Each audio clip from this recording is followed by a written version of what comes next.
Hi everyone, welcome to ECCV 2020, the second workshop on sensing, understanding, and synthesizing humans.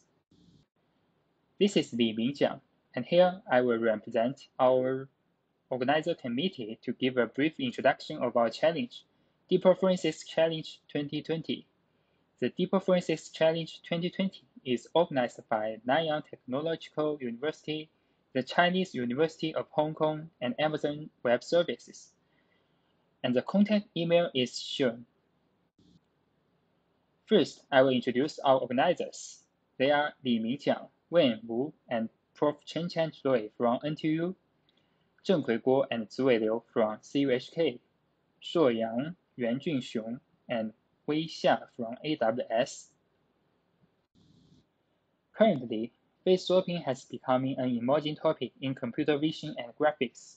Indeed, many works on automatic face swapping have been proposed in recent years.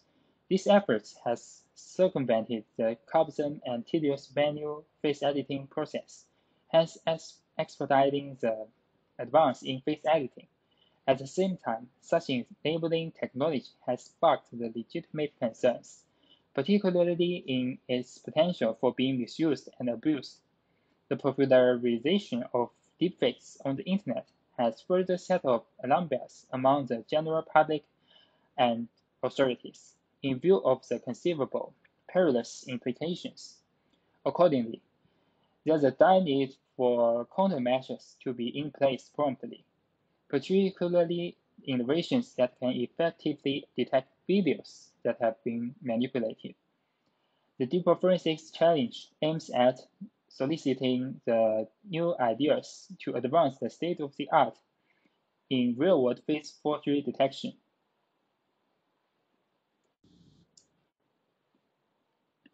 The challenge uses the DeeperForensics 1 dataset, which is a new large-scale face forgery detection dataset proposed in CVPR 2020. DeeperForensics 1 represents the largest publicly available real-world face forgery detection dataset by far, with 60,000 videos constituted by a total of 17.6 million frames.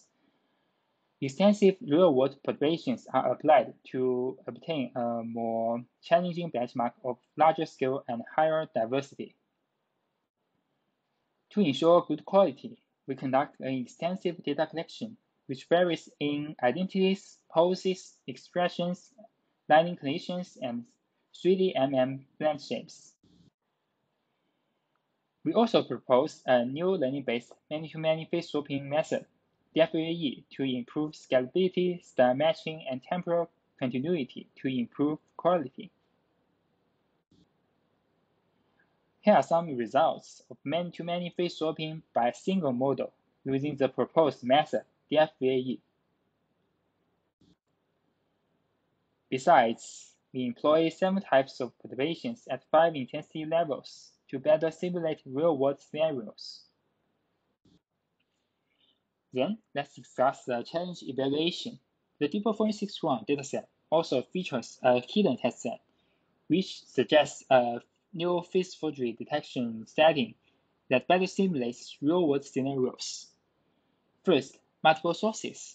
Fake videos in the wild should be manipulated by different unknown methods. Second, high quality.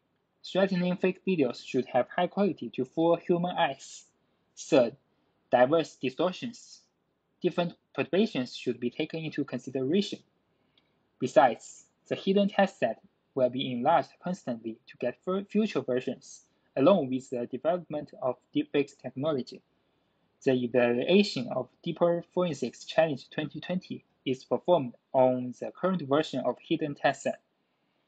Participants are expected to develop more robust and generalized methods for face forgery detection in real-world scenarios.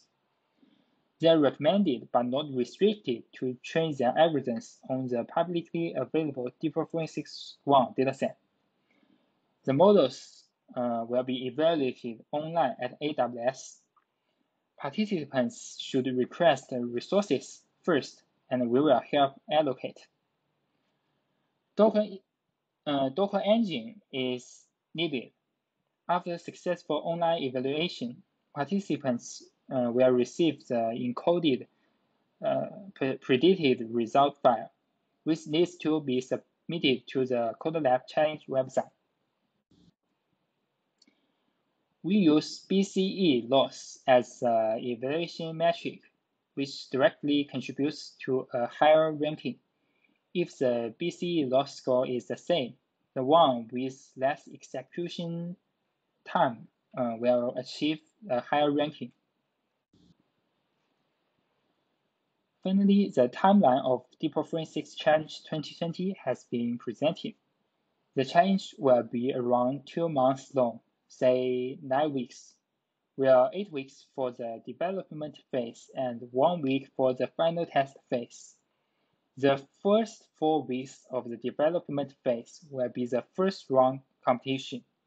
After the first round, the top 50% of the participants will be allowed to continue to take part in the remaining games. Later registrations after the first round will be rejected. For more details, please visit our challenge website and the GitHub repo. Thank you for watching.